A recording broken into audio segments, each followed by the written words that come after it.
We've seen a lot of reports in the past couple of hours in Israeli media that, in fact, there have been friendly fire incidents, Israeli soldiers mistakenly shooting at other Israeli soldiers in those areas because there is so much worry about what is going on there and because the situation is so fluid. And this is something that when I've spoken to people throughout the day here, they can't really get their heads around. This is why this is so shocking to people here in a country where the security establishment, the intelligence establishment is so vaunted and so typically by the citizens highly respected. They can't understand how what they say to me is a complete and total operational failure and intelligence failure by the Israeli government. Many of them just saying to me that they simply cannot process the series of events that they have seen transpire since yesterday, and the fact that the Israeli army has not yet been able to retake control even of those towns and villages, kibbutzes. They just can't understand how that has continued to be the case. Cyril? Al Jazeera's Mohammed Jamjoun reporting from West Jerusalem. Thank you very much. I want to stay on the ground and go to Tariq Abu Azoum. You were live in Gaza for us, Tariq. Last time we spoke, we could hear loud explosions right behind you. What's happening now? Well, during the past hours, the Israeli occupation forces intensified the level of attacks, but this time the concentration was on the governmental military sites, including the destruction of a Rabat College for Military Sciences, and the also wiped out the Ansar military training compound central the Gaza Strip. These attacks were associated with a wide range variety of strikes in different parts inside the Gaza Strip.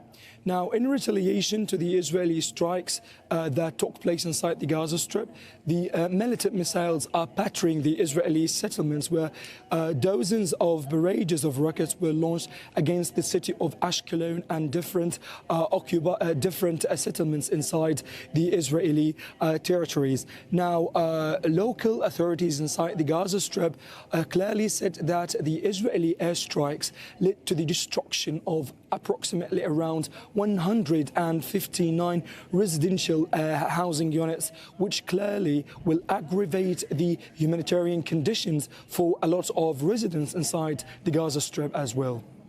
I was asking Mohammed a second ago about the border between Gaza and Israel and what Israel was saying about it. Israel really isn't communicating much about that. Do you know if Hamas or Islamic Jihad fighters are still going through the border from Hamas into Israel? Now, according to the explosions that take place from time to another in eastern borders, we can clearly say that maybe without clear confirmation from officials and authorized entities that the communication between troops which are existing in the Israeli settlements and the backup troops is still valid till this current moment. And it's absolutely essential to mention that according to the officials of the military wing of Hamas, said that new backup forces have been sent in order to cover and even to support the existing force in the existing forces in the Gaza adjacent settlement as well. So it becomes clearly essential to know that there is no clear way to illustrate how the troops could be infiltrated to the borders, specifically that there is no access to these regions. Even medical teams cannot get there in order to evacuate victims and wounded injuries as well. Tariq Abu Azoum, it's past 1 a.m. where you are. We appreciate you reporting on this for us even at this hour. Thank you very much. I want to go now to Imran Khan. You're in Ramallah, in the occupied West Bank. Imran, you've been feeling the ripple effect of the war taking place in the Gaza Strip where you are. Absolutely right. As we're speaking, clashes are continuing to take place at Columbia. They're getting bigger and bigger. Columbia checkpoint is controlled by the Israelis. It's the only way for Palestinians to get from Ramallah into occupied East Jerusalem. We've seen Israeli soldiers and heavily armored vehicles push further into the Columbia checkpoint. There's been an exchange of fire. So far, 3 people have been killed. A number have been injured. We're hearing that a few of those, at least, are very serious injuries. So we are expecting that death toll to rise. Also in Shafat, a refugee camp in the occupied West Bank, we are seeing tear gas being used. We're seeing live fire being used as well. Now, we've also seen that throughout the day here in the occupied West Bank. It was a day of strikes here.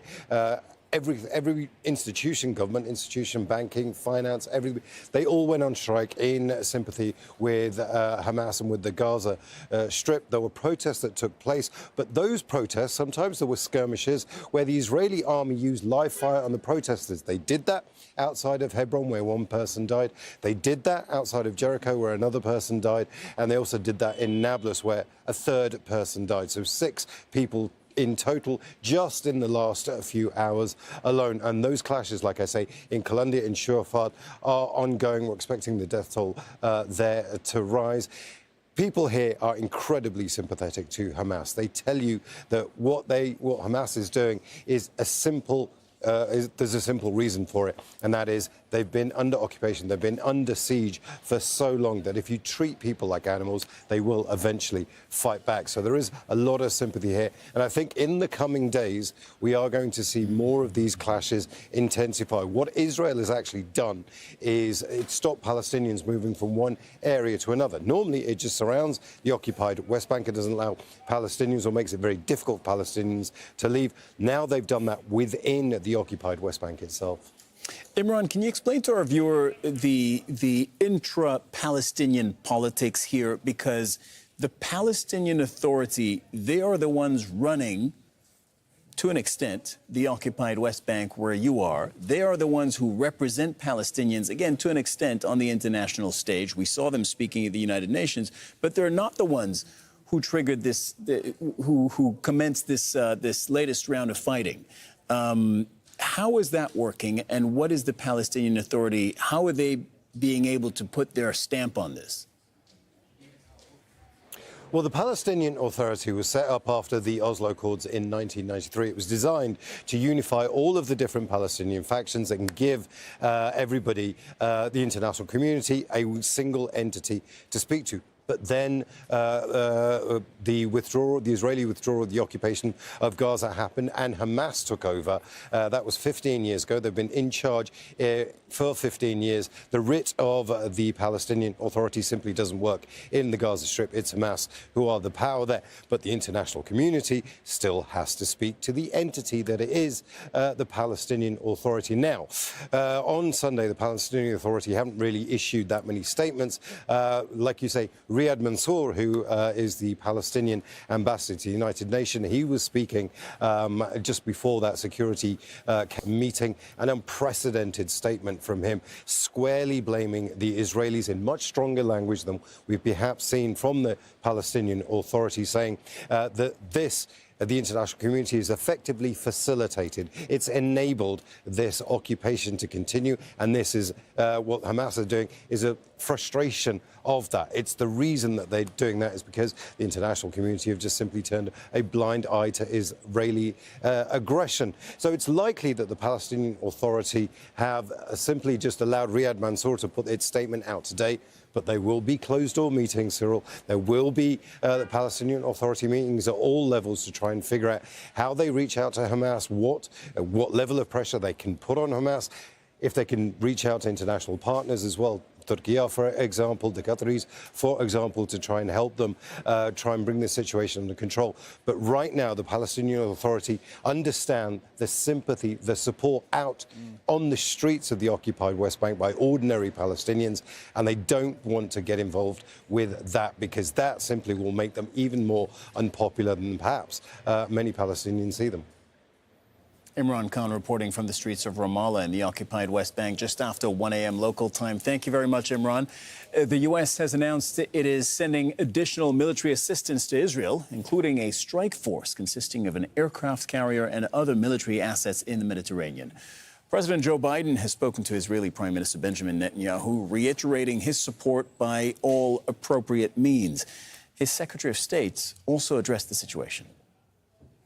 This is a massive terrorist attack that is gunning down Israeli civilians in their towns, in their homes, and as we've seen so graphically, literally dragging people across the border with Gaza, including a Holocaust survivor in a wheelchair, women and children.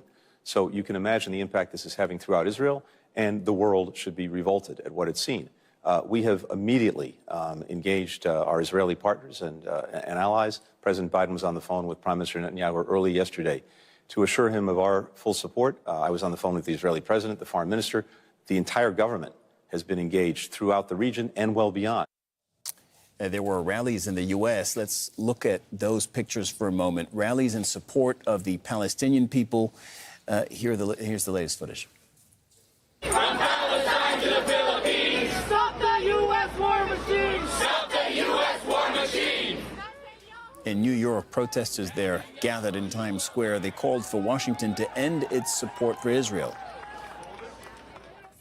Free Palestine! Free Palestine! And that is in Washington, D.C., where there was a rally near the White House. Similar events also being planned outside Israeli consulates in Atlanta and Chicago. Here's what some demonstrators had to say. I came out here because I've been really moved to learn about the struggle of the Palestinian people. I think a lot of times in the news that people portray struggle and resistance as terrorism, but I believe in people's self-determination and self-determination to struggle and fight in the way they choose. I studied conflict here in the United States and around the world, and we know that when young people, especially young men, feel